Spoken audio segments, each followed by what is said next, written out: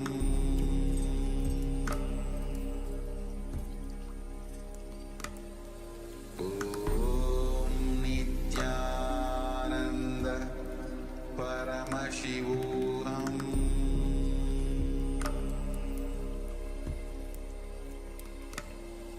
Om Nithyananda.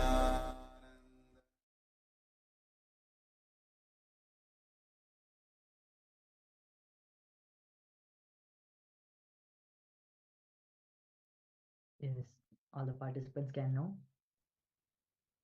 remove your eye bands and start sharing with us in the Zoom chat what was it that was revealed to you during the power manifestation. The important thing while sharing the revelations is you should not hold back anything, thinking that, oh, I thought this, it came to my mind. No, anything and everything that came to you when you were chanting the Mahavakya and connecting with Swamiji is revealed by Paramashiva directly. So we request all the participants to don't have any doubt and share openly with us in the Zoom chat. In a few moments from now, we'll also be projecting once again to all the participants what is it that was projected for all the participants during the power manifestation.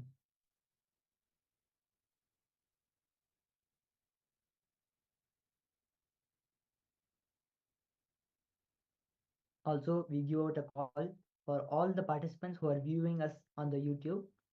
Once this power manifestation is completed, we are going to be having a special exclusive session only for the Zoom participants about Swamiji's experience of Advaita with his Guru.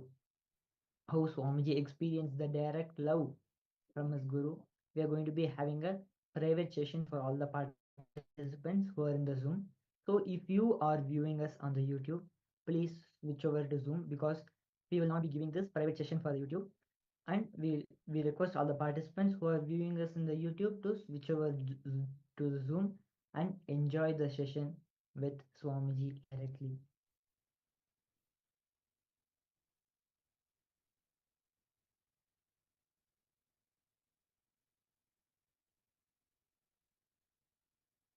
We are just giving a few more moments for all the participants. Yes, Malizi Wang is sharing. First was some golden crops and white plant, then some white light and have triangle fire shape. Thank you for sharing, Ma. Now let us see what was the image that was projected for all the participants during the power manifestation. Yes, this was the image that was projected. And especially the triangle, that is actually the veil, Muruga's veil. So Malisi Wong also saw golden crops. Of course, the deity of Muruga is in golden color here, and there are plants, there are trees nearby, and the white sky. And especially the most amazing part is the triangle, which is the veil of Muruga, which everybody knows. Muruga recognizes him with the veil. So a round of applause for Malisi Wong. Powerful, intimate, sweet sharing from the Supreme Pontiff of Hinduism about the infinite patience, our feeling connection with our beloved Guru. So this is an exclusive session only for the Zoom participants. So we request all the YouTube participants who are watching us on YouTube to kindly join the Zoom session so that you can also enjoy and melt in this beautiful revelation by Swamiji.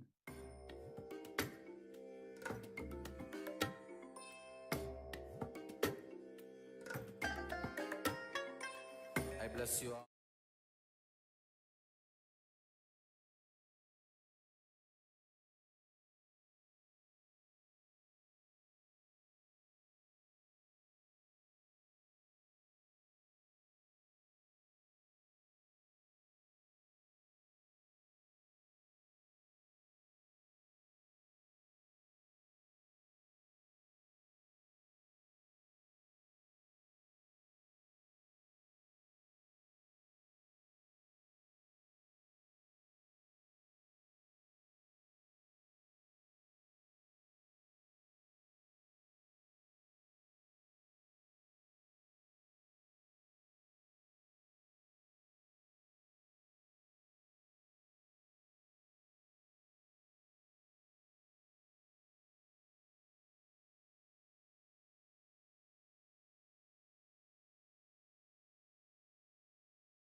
Shankara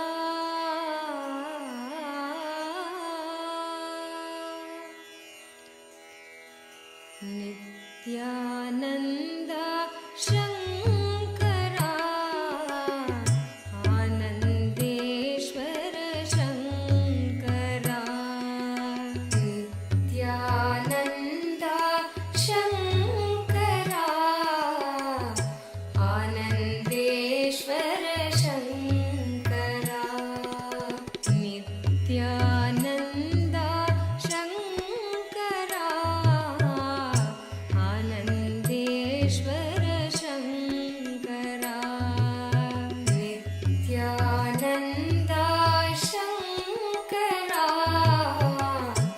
Anandeshwar Shankara Shankara भयङ्करा Shankara भयङ्करा भवभयहारी Shankara भवभयहारी Shankara Shankara भयङ्करा Shankara भयङ्करा भवभयहारी Shankara भवभयहारी Shankara Nityanand Shankara Anandeshwar Shankara Nityanand Shankara Anandeshwar Shankara Nityanand Shankara Anandeshwar Shankara Nityanand Shankara Anandeshwar Shankara Shankara भयङ्करा Shankara भयङ्करा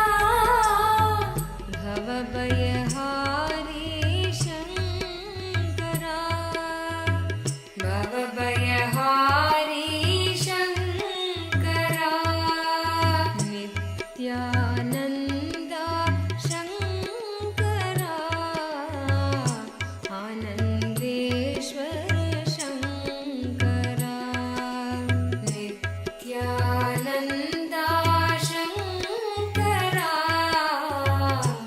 Anandeshwar Shankara परमात्मा शिव शङ्करा पावन पुरुषा शङ्करा परमात्मा शिव शङ्करा पावन पुरुषा शङ्करा परमात्मा शिव शङ्करा पावन पुरुषा शङ्करा परमात्मा शिव शङ्करा पावन पुरुषा Shankara नित्यस्वरूपा Shankara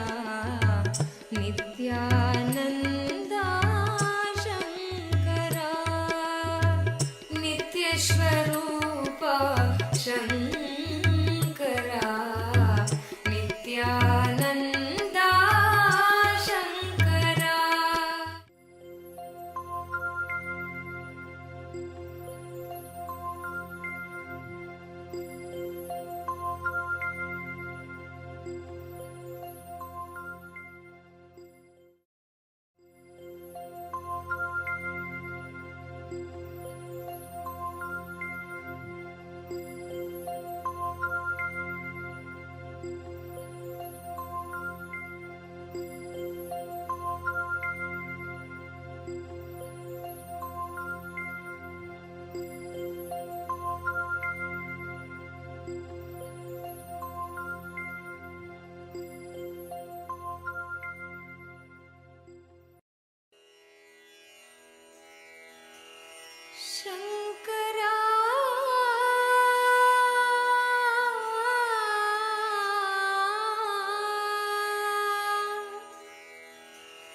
Shankara.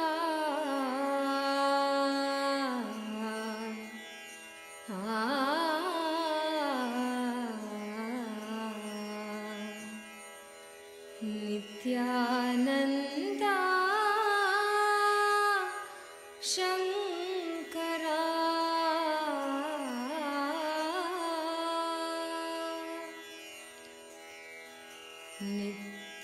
Nithyananda Shankara. Anandeshwara Shankara. Nithyananda Shankara. Anandeshwara Shankara. Nithyananda Shankara. Anandeshwara Shankara. Nithyananda Shankara.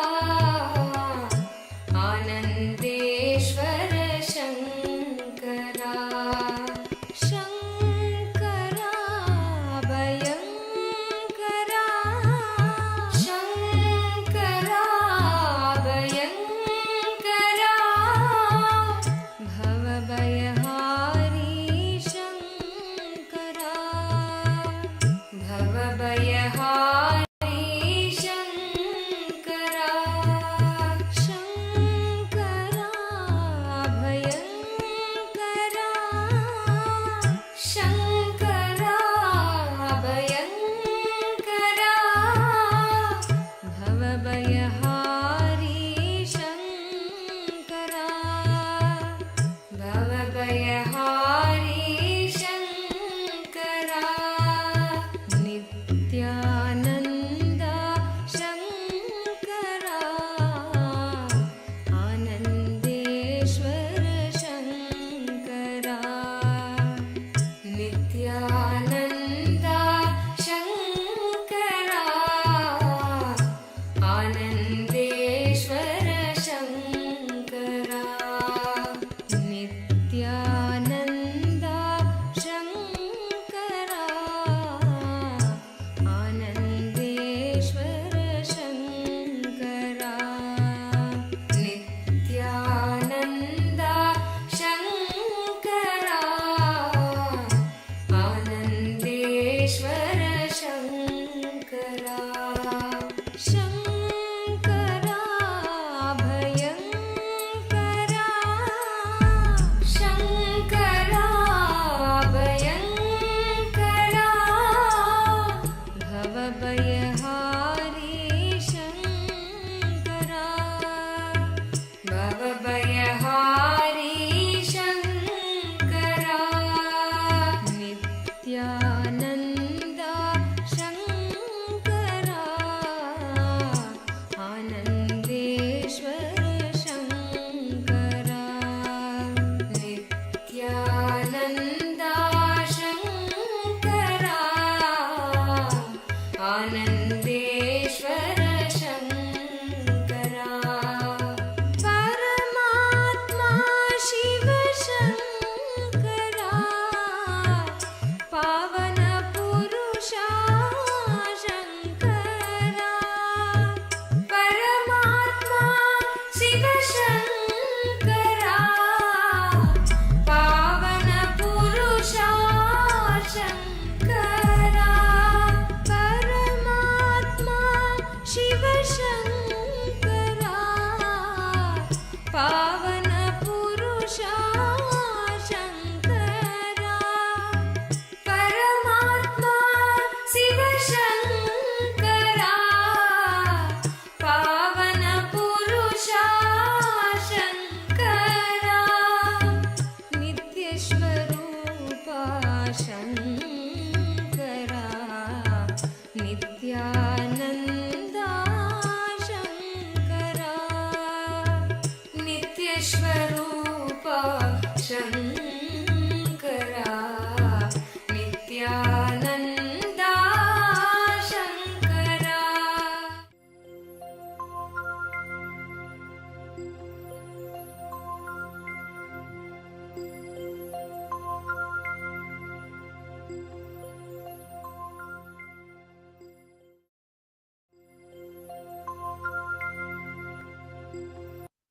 Yes. Nithyanandam to all the participants. Let us all now, as all of us understood about the power of intense prayer, let us now soak ourselves into singing the name of our beloved Swamiji and soak ourselves into the space of pure prayer, intense prayer to receive Swamiji in our life. Joining with me, I have Manita Atupriyananda Swami, who will be guiding us on this beautiful Sankirtan. Let us now begin with the Sadguru Vandana. I request everyone to please sit straight with folded hands and invoke Swamiji. Nithyanandam Paramasukadam Kevalam Jnanamurtim Dvandvatintam Gaganashadrisham Tattvamasya-dilaksham Ekam nityam vimalachalam sarvadi sakshi bhutam bhavatitam trigunarahitam satgurum tam namami.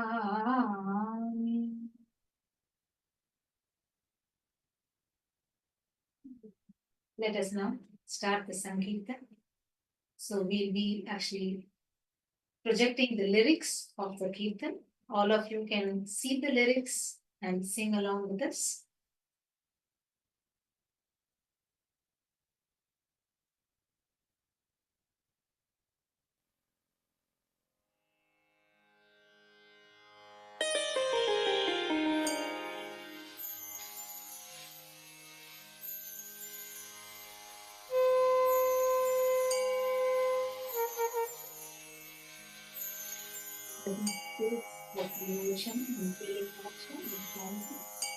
As we are going to start singing the Kirtan, chanting the name of the God,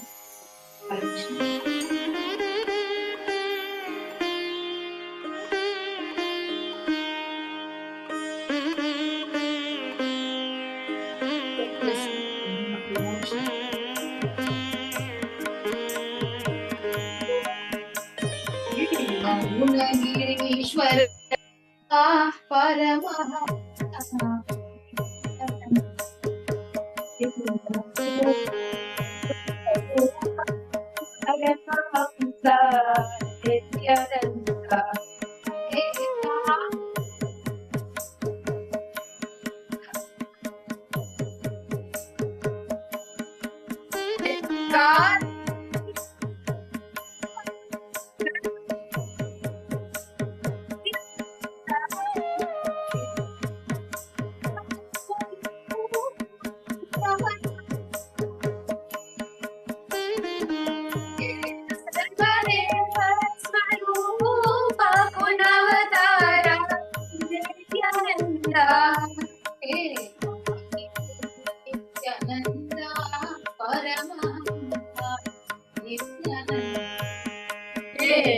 Adi Guru Nithyananda Paramahamsa Nithyananda.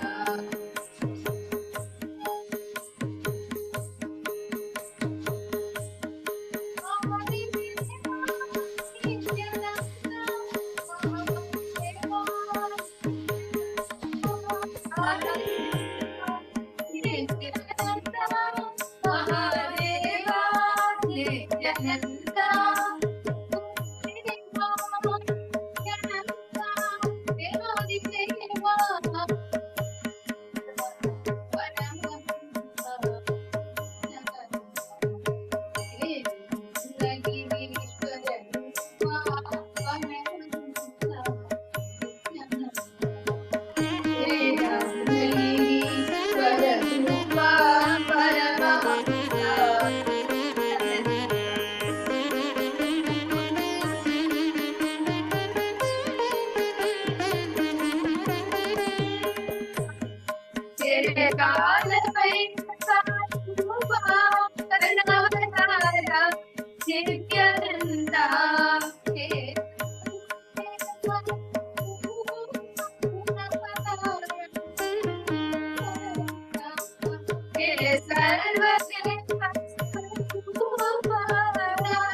Adi Guru Nithyananda Paramahamsa Nithyananda.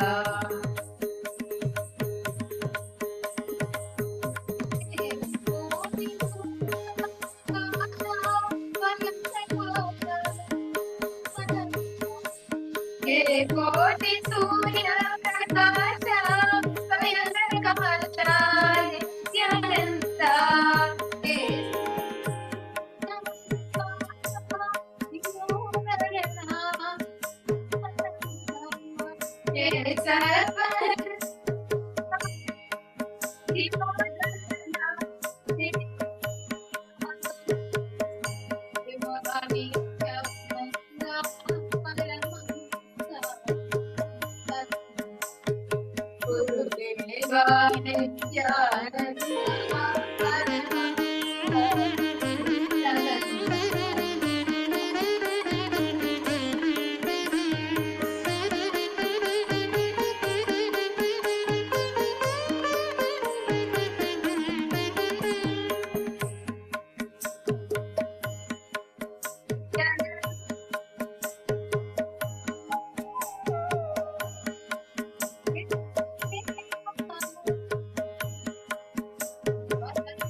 Paramahamsa Nithyananda.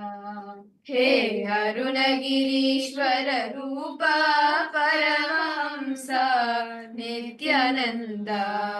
Hey Rupa Karnavatara Nithyananda. Rupa Karnavatara Nithyananda. Swarupa Punavatara Nithyananda. Sarvadeva Swarupa Punavatara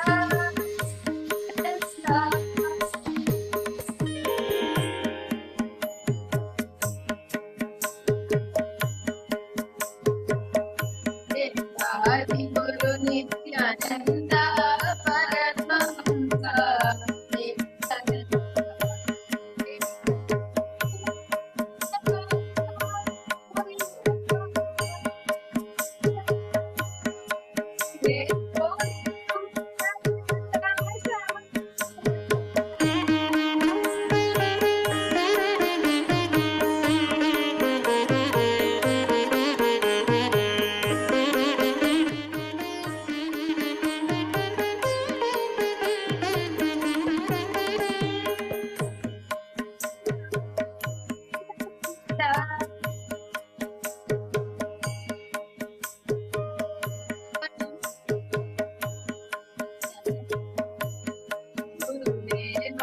Nithyananda Paramahamsa Nithyananda.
The way, the beautiful space, the ocean.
Nithyananda, that was a beautiful Sankirtan that all of us just had. And in the same space of gratitude, just by immersing yourself in gratitude, remembering every single time Swamiji has showered you, blessed you with each and everything, with that space of gratitude, then you just offer that at Swamiji's feet. He showers you back. And all of you have an opportunity happening right now. The Jayanti Brahmotsavam is going on. All of us are preparing for the Nithyananda Dinotsava, the day Swamiji himself ascended. Swamiji came down to attend to each and every one of us, to bless each and every one of us as a response to all of our prayers. Swamiji came down, and the 48th Avatara Dinotsava is coming. And on this day, we have so many grand sevas happening where you can offer your gratitude at Swamiji's feet. You can offer whatever Swamiji has showered you with. Gratitude for that. You can offer it and be showered with much more. You have the opportunity to offer Pada Puja, where just by offering your gratitude at Swamiji's feet, all your karmas from over lifetimes, whatever you have accumulated, all of that will just be taken away from you. See, actually, when you offer the Pada Puja, you will experience a karmic breakthrough whether you know it or not. Whether you know it or not, whether you're aware of it or not, a pattern within you leaves you. It leaves your system completely. And Swamiji showers you back 10 times more, 100 times more than what you could have even imagined of. So on this beautiful Jayanti Brahmotsavam, as all of us are celebrating the advent of our beloved Swamiji, right? We have sevas, different rituals where all the participants, all of you can take part. So the first is the Raja Shringara Seva, where as Swamiji is the emperor of KAILASA, Swamiji is the inheritor of the 21 ancient kingdoms of Hinduism, right?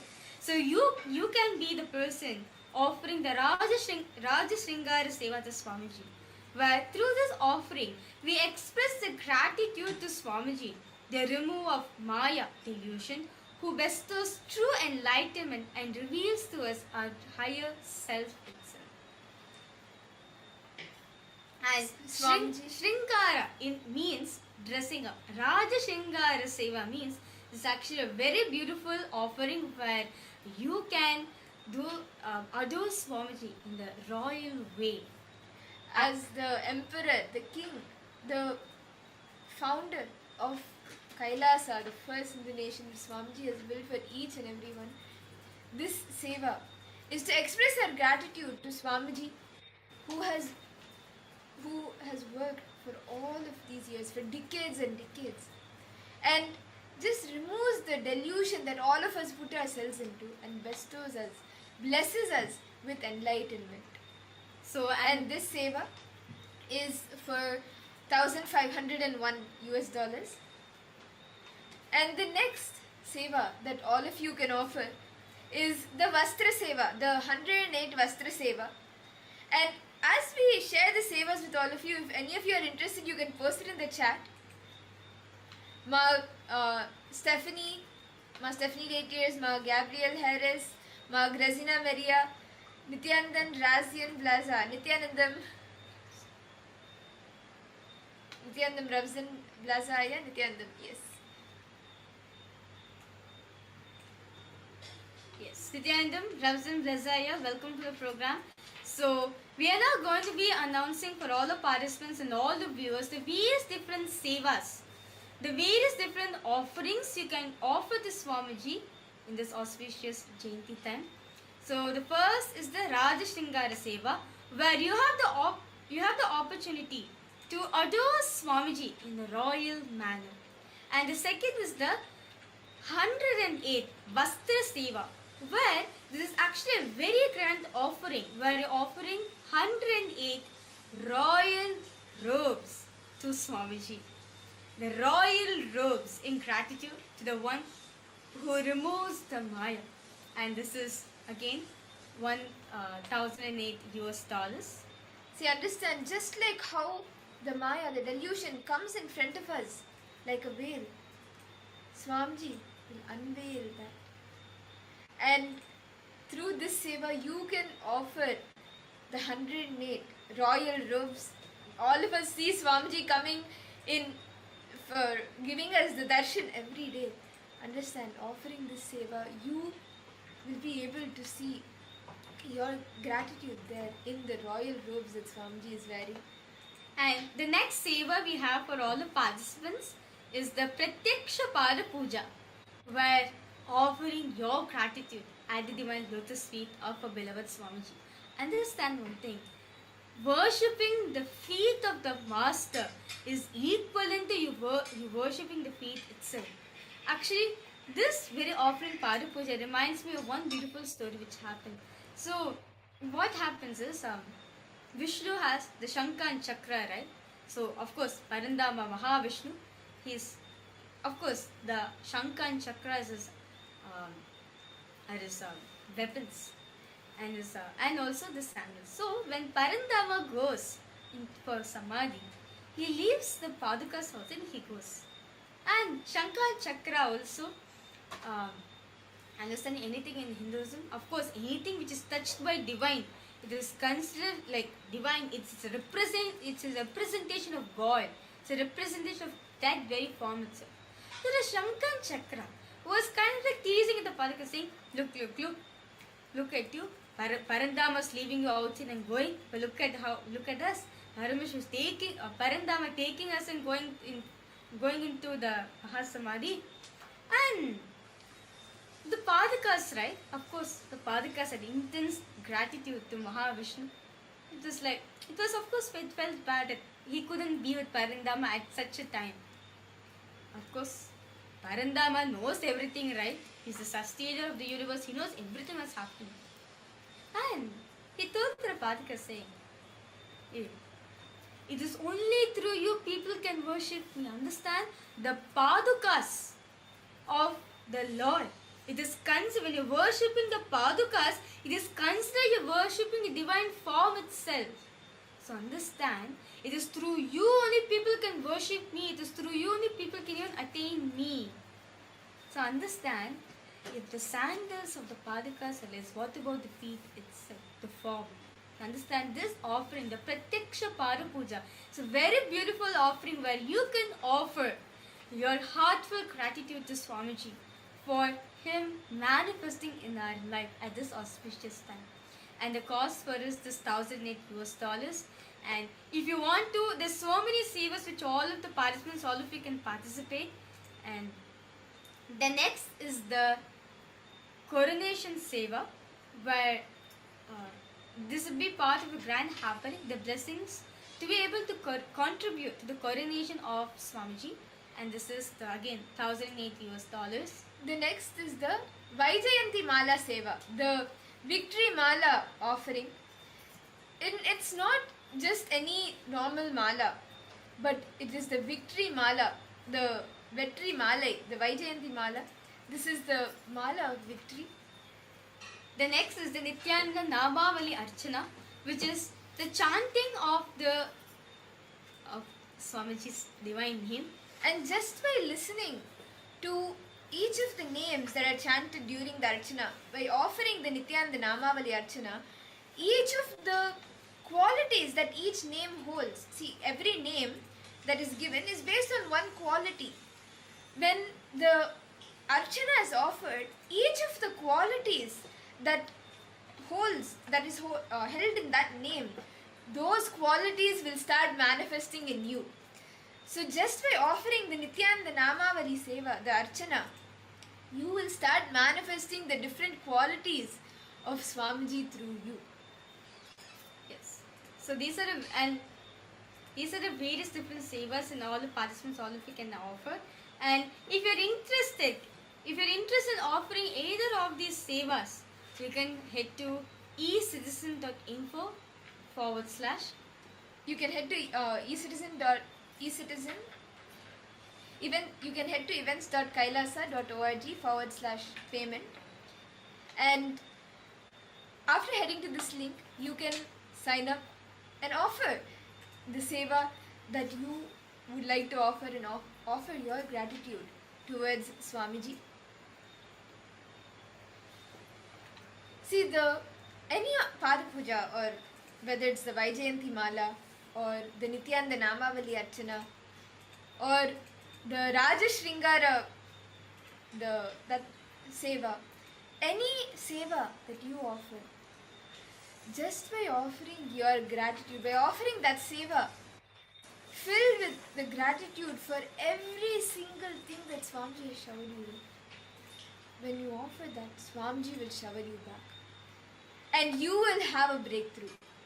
You will manifest your reality. Okay, Ramzan Blaza, yeah, you're interested in offering the seva. Can I request you, which ritual, which are the sevas are you interested in offering? We have so many sevas which are listed out to you. Which are the sevas are you interested to offer, Like you're saying that you're interested to offer. So which of the ritual you want to offer,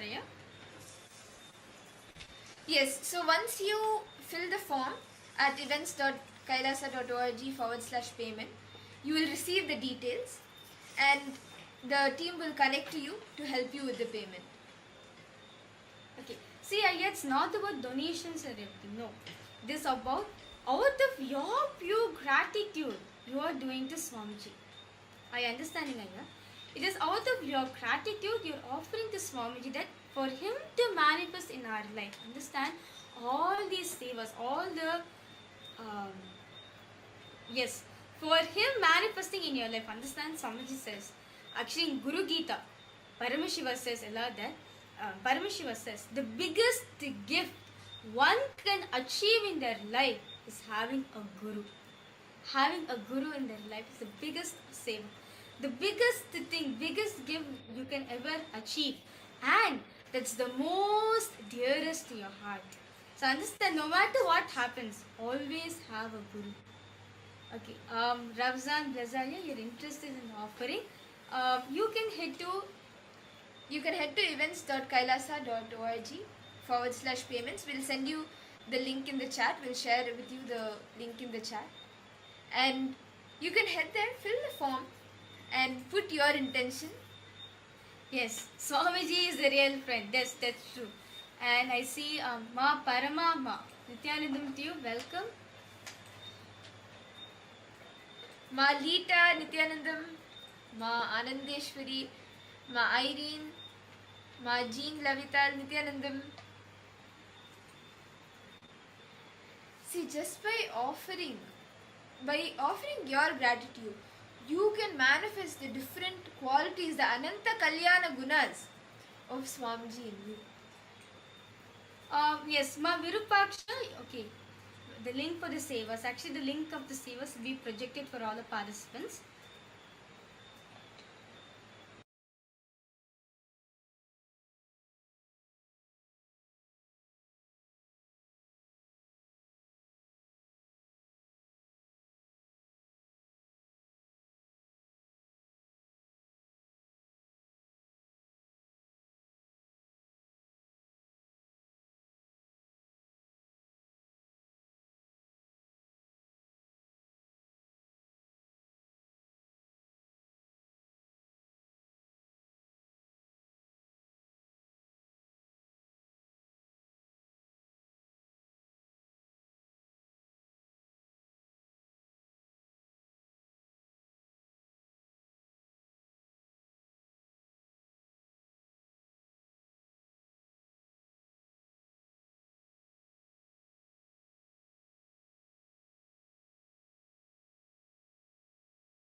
Yes, you may all now relax.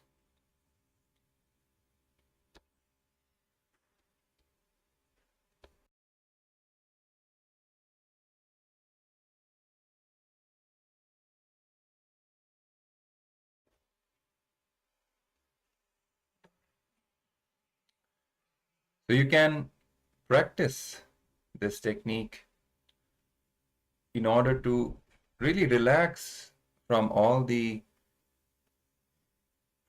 ideas of I and mine that you carry, the strong arrogance and ego that we carry inside. We can relax from it more and more. And when this happens, we will see simply the surrender becomes a reality for us. So with this internalization exercise, let's now move to the power manifestation session.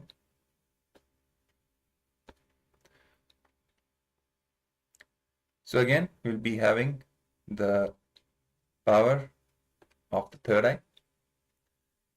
So let's all get ready to manifest the power of blindfold reading.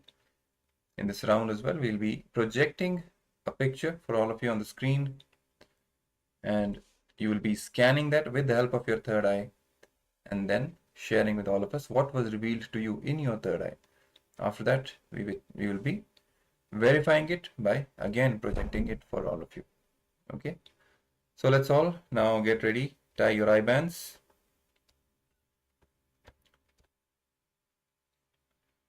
Please tie your eye bands, all the participants. We request all of you to involve in the power manifestation sessions. Switch on your cameras and start with tying your eye bands so that we can project the picture for all of you and start the power manifestation round.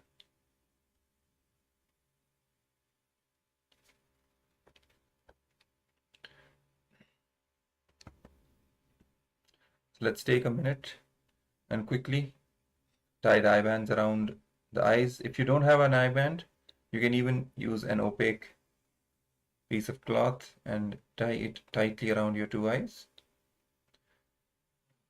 The goal is not to use the two physical eyes at all. Make sure there is no light entering your two eyes.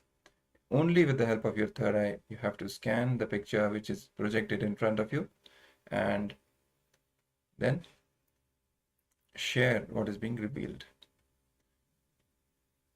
So you might get the information as an exact picture, or you can even get some words or letters or shapes, characters, whatever it is, in whatever form Swamiji reveals the information in your third eye.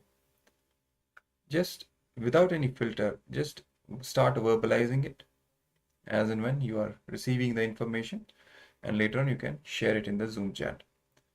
So hopefully you're all ready for the power manifestation round. So we will be projecting the picture for all of you.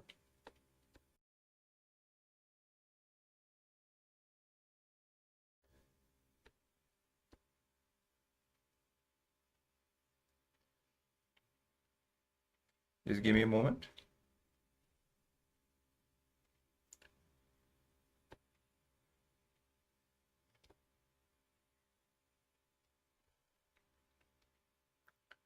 And here we go. So the picture is being projected on your screens right now. Let's all connect with Swamiji. Start chanting the Mahavakya, Om Nithyananda Paramashivoham. Visualize Swamiji in your third eye. Invoke the space of oneness. Connect with him. Request him to reveal the details of this picture in your third eye.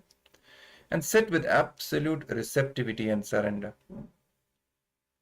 Keep a restful awareness in your third eye. And start scanning the picture which is in front of you. Try to see what Swamiji is revealing about the picture. And whatever you see, start verbalizing. Don't put any other judgments in front. That this can be wrong, this cannot be, right, this cannot be revealed. Whatever is revealed, just start verbalizing. So let's start with chanting the Mahavakya. Om Nithyananda